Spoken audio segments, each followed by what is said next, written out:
Hello friends, आज हम electron परिवहन श्रृंखला की बात करेंगे। इलेक्ट्रॉन परिवहन श्रृंखला से पहले आपने दो चीज पढ़ी है। एक चीज होती है ग्लाइकोलाइसिस, आपने पढ़ा ग्लाइकोलाइसिस। दूसरा पढ़ा आपने क्रेब्स चक्र पढ़ा। ठीक है, ग्लाइकोलाइसिस के दौरान जो है आपको एटीपी का निर्माण हुआ, शुद्ध रूप में कितना हुआ था? 2 एटीपी का निर्माण हुआ। ठीक है, क्रेब्स चक्र के दौरान आपको 1 एटीपी का निर्माण हुआ। क्या हमारी जो अपचयी क्रियाएं होती हैं, शर्कराओं की जो अपचयी क्रियाएं होती हैं, क्या वो इन थोड़ी सी एटीपी के लिए ही संभव होती है? क्या नहीं, ऐसा नहीं होता, क्योंकि हम जानते हैं कि जो ग्लूकोज है, उस ग्लूकोज के एक मॉलिक्यूल्स द्वारा कितने एटीपी का निर्माण होता है? 38 एटीपी का निर्माण होता है। इतनी अधिक मात्रा में एटीपी का निर्माण होता है, परंतु हमें अभी ग्लाइकोलाइसिस और क्रेब्स चक्र के द्वारा केवल 2 और 3 एटीपी का फॉर्मेशन हुआ। तो ऐसा क्या होता है कि जिसके फलस्वरूप 38 एटीपी बनते हो कार्बोहाइड्रेट के अपचय के फलस्वरूप? तो इसमें जो ग्लाइकोलाइसिस की प्रक्रिया होती है और क्रेब्स चक्र की प्रक्रिया होती है, उनके फलस्वरूप ग्लाइकोलाइसिस में रिड्यूस्ड कोएंजाइम्स का निर्माण होता है। रिड्यूस्ड कोएंजाइम्स का निर्माण होता है। और रिड्यूस्ड कोएंजाइम कौन से होते हैं? एक तो NADH होता है +H+, दूसरा होता है FADH। ये क्या होते हैं? रिड्यूस्ड कोएंजाइम होते हैं। ग्लाइकोलाइसिस के दौरान भी रिड्यूस्ड कोएंजाइम बनते हैं और क्रेब्स चक्र के दौरान भी रिड्यूस्ड कोएंजाइम बनते हैं, जो ये 2 प्रकार के होते हैं, NADH++ और FADH2। ये क्या है कि जब इन रिड्यूस्ड कोएंजाइम्स का क्या होता है? ऑक्सीडेशन होता है, ऑक्सीकरण होता है, जिसके फलस्वरूप जब इनका ऑक्सीडेशन होगा, NADH प्लस H+ का ऑक्सीडेशन होगा, तो ऑक्सीडेशन के फलस्वरूप ये NAD+ + 2H में विभक्त हो जाते हैं। इसके साथ साथ क्या बनेंगे? 2 इलेक्ट्रॉन बनते हैं। ठीक है, 2 हाइड्रोजन बन के 1 प्रोटॉन बन जाते हैं और 2 इलेक्ट्रॉन बन जाते हैं। तो इस तरह से इन रिड्यूस्ड कोएंजाइम्स का क्या होता है? ऑक्सीडेशन होता है। ये इलेक्ट्रॉन जो होते हैं कोशिका के अंदर, जो कोशिका द्रव में माइटोकॉन्ड्रिया उपस्थित होता है, उस माइटोकॉन्ड्रिया में ग्रेजुअली यानी क्रमिक रूप से स्थानांतरित होते हुए जाते हैं, जिसके फलस्वरूप अंत में ऊर्जा और जल का निर्माण होता है। ठीक है, तो जो ये इलेक्ट्रॉन्स हैं, इन इलेक्ट्रॉन्स का स्थानांतरण एक स्तर से दूसरे स्तर में होता है। इस वजह से उस प्रक्रिया को हम क्या कहते हैं? इलेक्ट्रॉन परिवहन श्रृंखला कहते हैं। यानी कि जो इलेक्ट्रॉन परिवहन तंत्र होता है, इलेक्ट्रॉन परिवहन तंत्र या इलेक्ट्रॉन परिवहन श्रृंखला कोशिका के माइटोकॉन्ड्रिया के अंदर होने वाली क्रिया होती है, जिसमें इलेक्ट्रॉन्स का स्थानांतरण होता है, जिसके फलस्वरूप ऊर्जा का निर्माण होता है, ऊर्जा की प्राप्ति होती है। ठीक है, और जो ये Na+ बनते हैं ये पुनः से किसके अंदर चले जाते हैं, साइटोप्लाज्म में चले जाते हैं। ठीक है, और साइटोप्लाज्म में जाकर के पुनः से ये क्रेफ्ट चक्र में प्रवेश कर जाते हैं। ठीक है, तो इस तरह से, क्योंकि हम जानते हैं जो ये रिड्यूस्ड कोएंजाइम है Na+, FAD+, इनका यदि ये लगातार उपयोग में लिए जाएं तो कोशिका में क्या इनकी संख्या बनती है, नहीं बनती है। तो इनकी संख्या अगर लगातार ऑक्सीडाइज होती रहेगी तो कोशिका में इनका क्या हो जाएगा, अनबैलेंस हो जाएगा। इस वजह से ऑक्सीडेशन के फलस्वरूप ये रिलीज हो जाते हैं और रिलीज होकर के पुनः से किसके अंदर चले जाते हैं, क्रेफ्ट चक्र में प्रवेश कर जाते हैं। ठीक है, तो जो ये इलेक्ट्रॉन्स का स्थानांतरण होता है, इलेक्ट्रॉन्स के स्थानांतरण के लिए माइटोकॉन्ड्रिया में विशिष्ट संरचनाएं पाई जाती हैं। तो जो इलेक्ट्रॉन परिवहन श्रृंखला की ये विक्रिया है, ठीक है, इसको हम दूसरा नाम भी कहते हैं ऑक्सीकारी फास्फोरिलीकरण। इसको ऑक्सीकारी फास्फोरिलीकरण क्यों कहते हैं, क्योंकि जो इलेक्ट्रॉन परिवहन की क्रिया होती है माइटोकॉन्ड्रिया के अंदर, जो आंतरिक झिल्ली होती है, इनर मेम्ब्रेन जो होती है, इनर मेम्ब्रेन पर ऑक्सीजन की उपस्थिति में फॉस्फोरेशन होता है, फॉस्फोरिलीकरण होता है, अर्थात एडीपी के साथ एक इनऑर्गेनिक फॉस्फेट का अणु जुड़ करके एटीपी का निर्माण करता है, जिस वजह से इसे ऑक्सीकारी फॉस्फोरिलीकरण कहते हैं। यानी कि ऑक्सीजन की उपस्थिति में एटीपी का बनना ऑक्सीकारी फास्फोरिलीकरण कहलाता है। ठीक है, इसको हम देखते हैं कि जो इलेक्ट्रॉन परिवहन श्रृंखला होती है वो एक जटिल प्रक्रिया होती है, कॉम्प्लेक्स स्ट्रक्चर होती है। तो यदि हम जैसे माइटोकॉन्ड्रिया की बात करें तो माइटोकॉन्ड्रिया का एक सरल चित्र इस तरह का होता है, जिसमें सबसे बाहर की तरफ क्या पाई जाती है, बाह्य झिल्ली पाई जाती है, और इसके अंदर ये आंतरिक झिल्ली होती है, इनर मेम्ब्रेन होती है, जिसमें उभार पाए जाते हैं।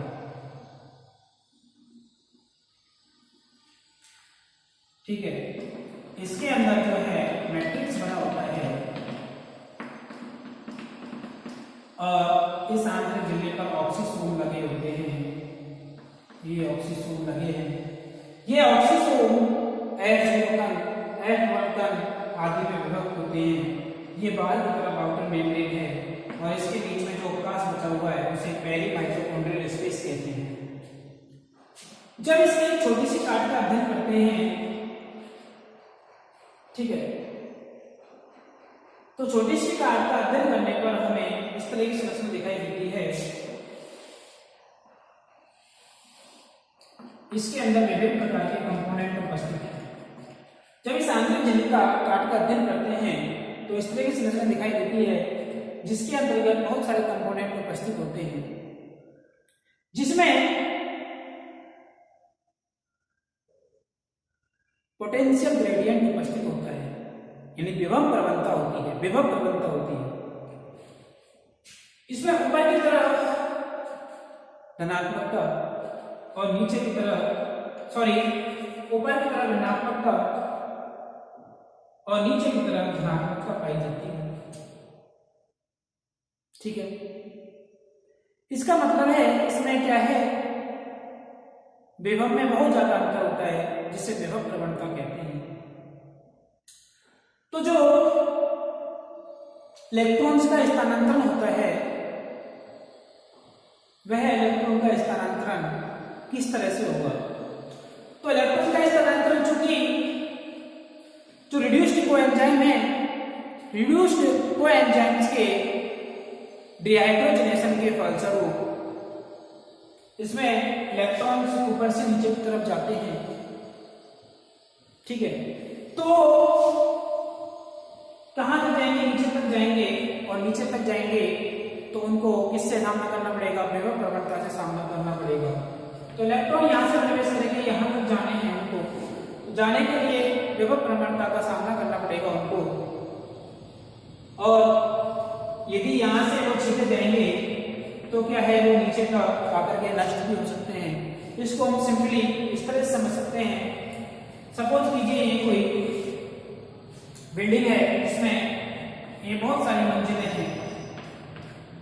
यदि कोई व्यक्ति यहाँ पे है और यहाँ से वो नीचे जाए, सीधा कूद के जाए, तो कूद के जाएगा तो ये स्थितिज ऊर्जा है, जैसे ही कूदेगा स्थितिज ऊर्जा किसमें बदल जाएगी, गतिज ऊर्जा में बदल जाएगी। अब गतिज ऊर्जा में बदल जाएगी तो नीचे बहुत सारा ऊर्जा में अंतर होगा, ऊर्जा एकदम से क्या होगी, बढ़ेगी, और बढ़ेगी तो नीचे गिरते गिरते व्यक्ति क्या हो जाएगा, मर जाएगा।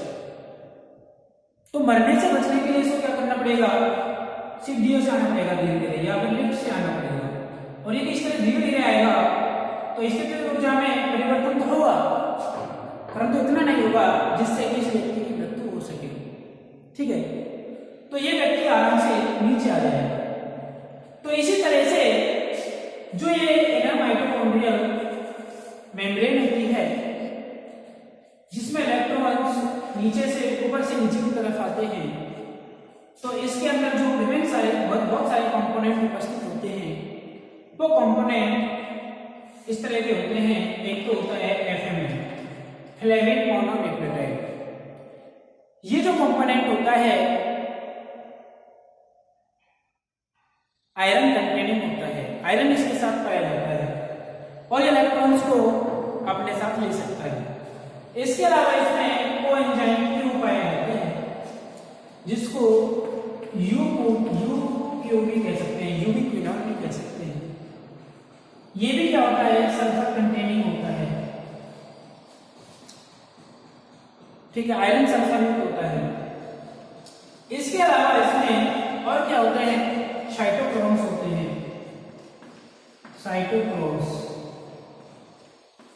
साइटोक्रोम्स मेनली 5 प्रकार के होते हैं। एक तो होता है साइटोक्रोम बी, एक तो कौन सा होता है, साइटोक्रोम बी है, C1 है, C है, A है और A भी है। ये मेनली 5 प्रकार के साइटोक्रोम होते हैं। ठीक है, इसके अलावा इसमें आगे क्या होता है, आयरन सल्फर यौगिक होते हैं, कंपोनेंट्स होते हैं। ये इसके बीच भी पाए जाते हैं, जो इलेक्ट्रॉन्स को धीरे धीरे ग्रेजुअली नीचे तक लाने का कार्य करते हैं। और नीचे क्या उपस्थित होती है, ऑक्सीजन उपस्थित होती है। ठीक है, यह ऑक्सीजन ऊपर से इलेक्ट्रॉन आ रहा है और हाइड्रोजन के साथ क्रिया करके OH+ 2 इलेक्ट्रॉन प्लस 1/2 O2 क्या निर्मित कर लेती है, H2O का निर्माण कर लेती है। और साथ ही साथ इसका निर्माण होता है, एनर्जी का निर्माण होता है। तो ये रिएक्शन जो होती है टर्मिनल रिएक्शन कहलाती है। तो इलेक्ट्रॉन्स का स्थानांतरण के लिए ये कंपोनेंट्स होते हैं। ये जो कंपोनेंट्स हैं एक समूह के रूप में व्यवस्थित होते हैं या कॉम्प्लेक्स के रूप में व्यवस्थित होते हैं, जिसको हम इस तरह से समझ सकते हैं, एफएमएन, एफईएस, यूक्यू, एफएडी। ठीक है, cytochrome B, cytochrome C1, cytochrome C, cytochrome A और साइटोक्रोम A3। इस तरह के कंपोनेंट्स इस तरह से व्यवस्थित होते हैं, जिसमें 4 कॉम्प्लेक्स होते हैं। एक कॉम्प्लेक्स ये होता है कॉम्प्लेक्स फर्स्ट, दूसरा कॉम्प्लेक्स ये होता है कॉम्प्लेक्स सेकंड, तीसरा जो कॉम्प्लेक्स होता है वो होता है ये कॉम्प्लेक्स थर्ड, और चौथा कॉम्प्लेक्स जो होता है ये होता है कॉम्प्लेक्स फोर्थ। जो इनर माइटोकॉन्ड्रियल मेम्ब्रेन है उस पर ये 4 कॉम्प्लेक्स पाए जाते हैं, जिसमें 2 है कंपोनेंट्स, एक तो यूबिक्विनोन और एक साइटोक्रोम-C। ये कंपोनेंट्स होते हैं, मोबाइल कंपोनेंट्स होते हैं, यानी कि गतिशील प्रकार के होते हैं, जो इलेक्ट्रॉन्स के गति मान करने में सहायक होते हैं। इसी तरह से जो साइटोक्रोम A1 और A3 है, ये क्या कहलाते हैं? साइटोक्रोम ऑक्सीडेज कहलाते हैं। साइटोक्रोम ऑक्सीडेज कहलाते हैं। जैसे एक होता है साइनिन, पारा, यानी साइनिन का मतलब साइनाइड्स, पारा, सल्फोस इत्यादि, ये इसके विपरीत कार्य करते हैं। जैसे ही ये शरीर के अंदर प्रवेश करते हैं तो हमारे साइटोक्रोम ऑक्सीडेज जो होते हैं कैसे हो जाते हैं? बंद हो जाते हैं। बंद हो जाने के कारण ऑक्सीडेशन की प्रक्रिया कंप्लीट नहीं होती है, जिसके कारण हमारा दम घुटने लगता है और सांस लेना बंद हो जाता है, जिससे व्यक्ति की मृत्यु हो जाती है। तो जो सेल्फोस वगैरह खाने से जीव की मृत्यु जो होती है, किस कारण होती है? साइटोक्रोम ऑक्सीडेज को तो क्या कर देते हैं?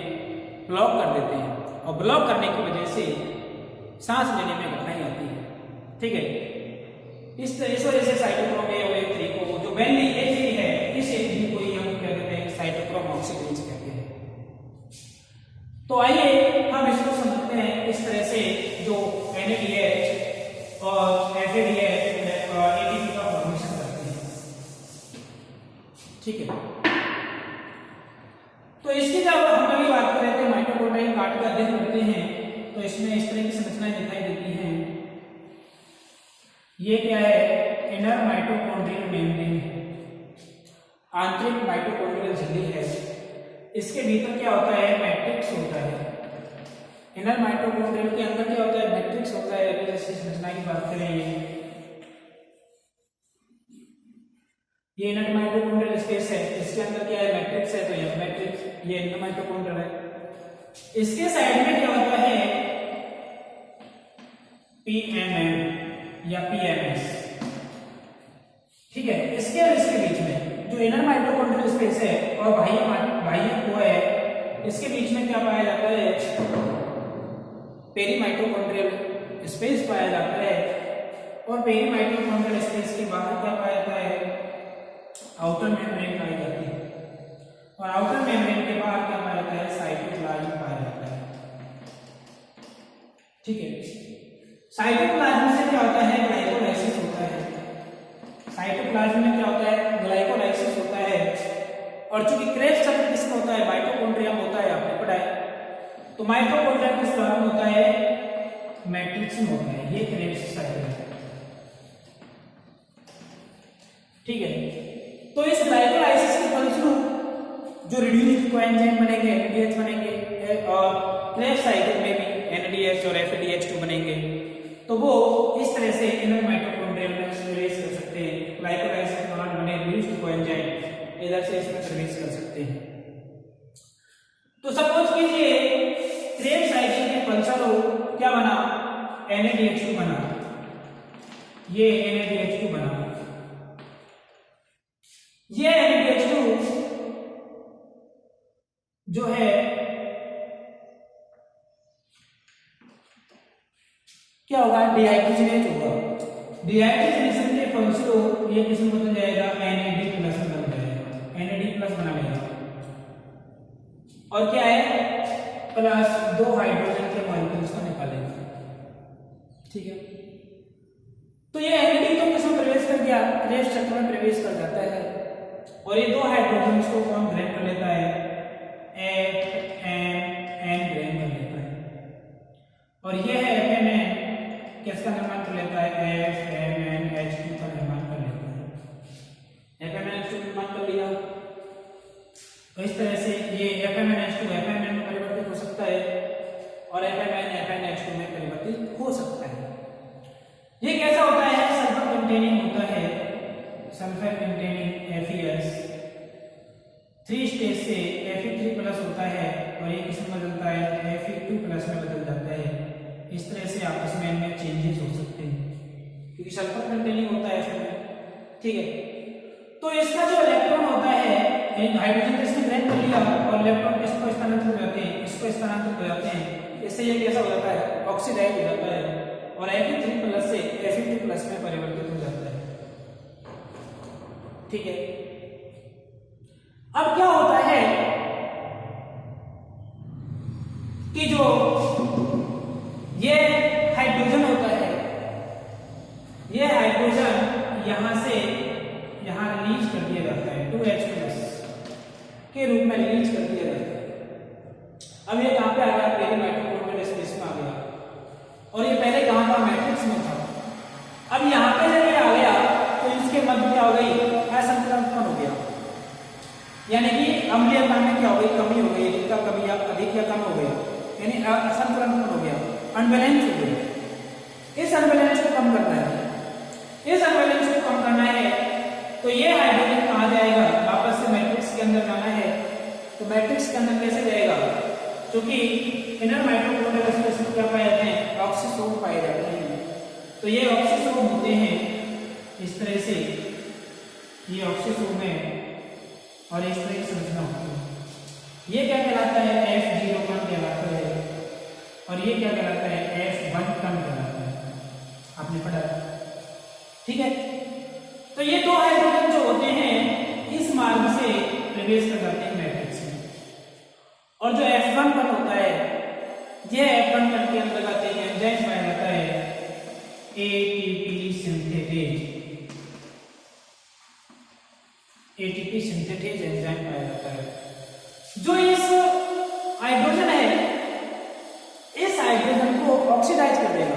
इस हाइड्रोजन में एक्सेस अमाउंट में एनर्जी है, इस हाइड्रोजन में जो एक्सेस अमाउंट में एनर्जी है उसको हार्नेस करेगा, यानी अपचय करेगा, उपज बनाएगा उससे, और उपज बना करके ये क्या करता है, ADP के साथ एक इनऑर्गेनिक फॉस्फेट को जोड़ देता है और ATP का फॉर्मेशन हो जाता है। तो इस तरह से पहला ATP का निर्माण करता है इलेक्ट्रॉन परिवहन तंत्र के अंतर्गत, ठीक है। इसी तरह से अब ये जो हाइड्रोजन था यहां पे आ गया, कहां पे आ गया, F1 में आ गया। यह पुनः से कहां जाएगा, इसमें आएगा और किसको जाएगा, यूबिक क्विनोन को जाएगा, और यूबिक क्विनोन क्या बना लेगा, U2H2 बना लेगा, U2H2 बना लेगा, और ये आपस में परिवर्तित हो सकते हैं। यूबिक क्विनोन H2 में परिवर्तित हो सकता है, यूबिक क्विनोन H2 यूबिक क्विनोन में। ये कैसा है, चूंकि मोबाइल कंपोनेंट है और कैसा है, सल्फर कंटेनिंग होता है, Fe से FeS, इसमें आपस में परिवर्तन हो सकते हैं। Fe3+ स्टेज होती है, ये 2+ स्टेज होती है, यानी ऑक्सीडाइज हो सकता है, और इसका इलेक्ट्रॉन कहां पे आ जाएगा, इस पे आ जाएगा। क्योंकि इलेक्ट्रॉन सभी नीचे, ऊपर से नीचे तक चल रहे हैं, इलेक्ट्रॉन जहां पर भी थे, इलेक्ट्रॉन जहां पर भी थे। तो ये हाइड्रोजन पुनः से इसने ग्रहण कर लिया, क्योंकि इस हाइड्रोजन में इतनी अधिक ऊर्जा होती है कि ये आगे भी अपने लिए ATP प्रदान कर सकता है, ठीक है। तो इस तरह से इलेक्ट्रॉन नीचे की तरफ चला गया और सल्फर कंटेनिंग ग्रुप जो था ऑक्सीडाइज हो गया और यूबिक क्विनोन H2 बन गया, और यूबिक क्विनोन से हाइड्रोजन वापस कहां गया, पेरी माइटोकॉन्ड्रियल स्पेस में आ जाएगा, और पेरी माइटोकॉन्ड्रियल स्पेस में आकर के पुनः से ये इसके द्वारा ऑक्सीसोम के द्वारा कहां पे चला जाएगा, यहां पे आ जाएगा, मैट्रिक्स में आ जाएगा, और मैट्रिक्स में पुनः ADP से फॉस्फोरिलीकरण द्वारा फॉस्फोरिलीकरण होगा, फॉस्फेट का साथ जुड़ रहा है और ATP का निर्माण कर लेता है, ठीक है।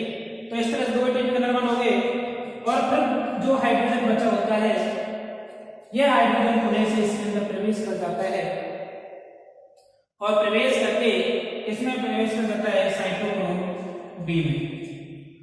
साइटोक्रोम B में जब चला जाता है तो ये यहां से, ये भी सल्फर कंटेनिंग होता है, इलेक्ट्रॉन्स का नीचे की तरफ जाना हो रहा है ये, और वापस यहाँ पे आ जाता है, पुनः से पेरी माइटोकॉन्ड्रियल स्पेस में आ जाता है, और पेरी माइटोकॉन्ड्रियल स्पेस से पुनः ऑक्सीसोम के द्वारा ये चला जाता है और ATP का निर्माण होता है, ठीक है। ATP का निर्माण हो गया। तो इस तरह से एक NADH2 के अणु द्वारा तीन एटीपी का निर्माण होता है, क्योंकि जो NADH2 के द्वारा जो हाइड्रोजन ऑक्सीडाइज होती है या रिड्यूस होती है वो इतनी अधिक एनर्जेटिक होती है कि उससे तीन एटीपी निर्माण किए जा सकते हैं। तो इसको हम सिंपली इस तरह से समझ सकते हैं,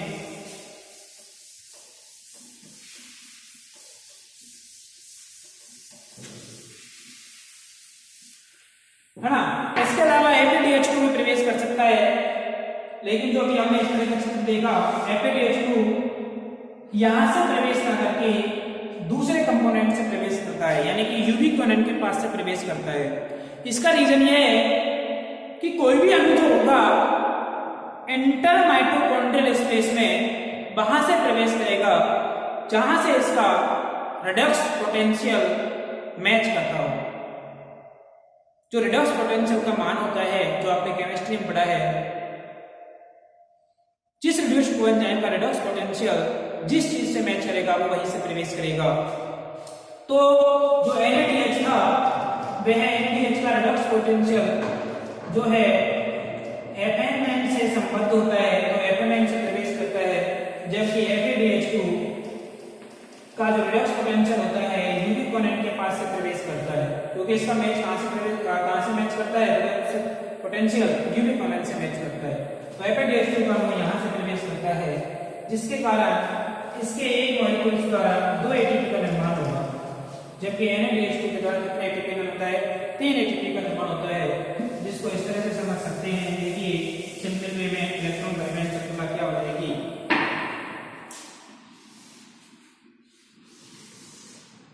क्या प्रवेश किया, NADH2 प्रवेश करेगा,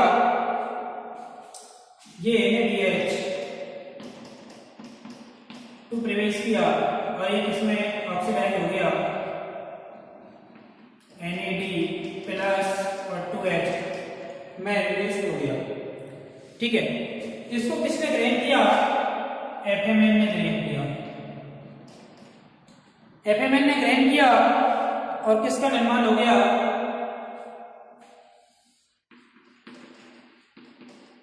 FMNH2 का निर्माण हो गया। ठीक है, इस तरह से FMNH2 का निर्माण हो गया।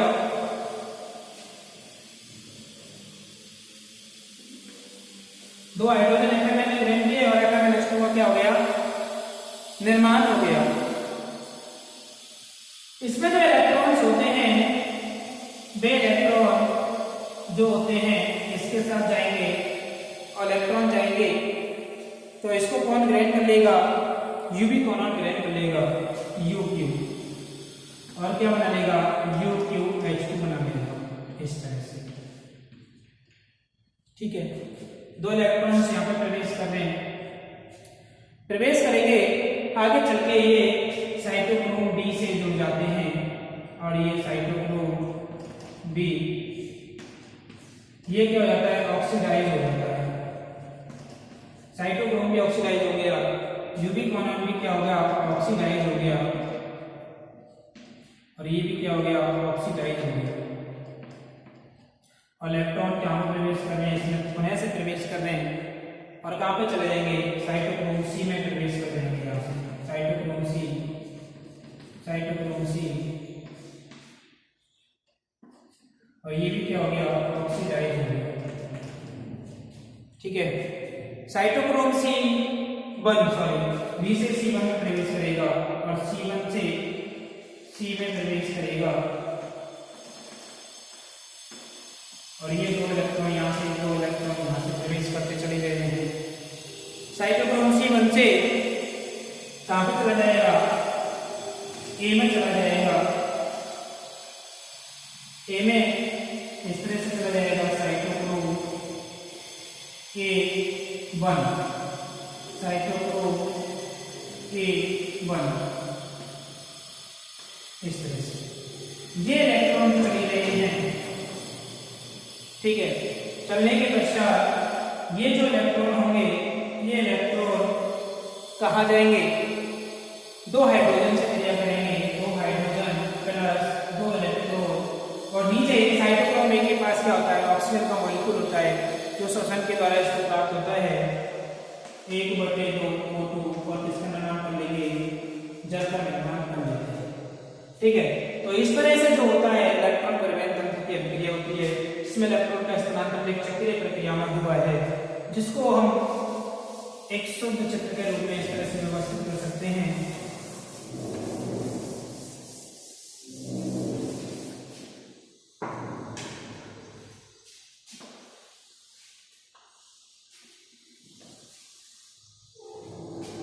ये NaDH2 था,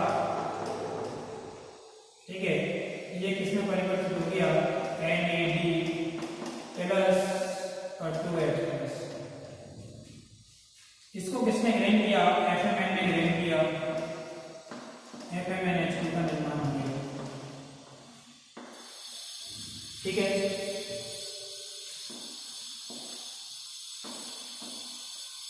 यहां से 2 इलेक्ट्रॉन प्रवेश कर रहे हैं। FMNH2 को UV कोनल में प्रवेश किया और UV कोनल से UV कोनल H2 बन गया। इस तरह से ये ऑक्सीडाइज हो गया। UV कोनल से कहां पे प्रवेश करेगा? साइटोक्रोम B में।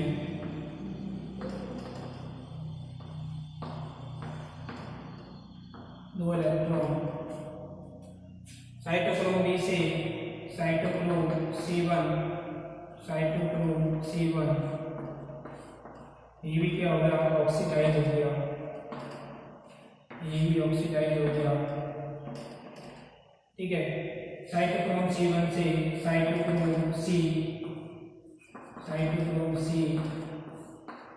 दो इलेक्ट्रॉन, साइटोक्रोम C से साइटोक्रोम A1, साइटोक्रोम A3 और इससे साइटोक्रोम A3 और साइटोक्रोम A3।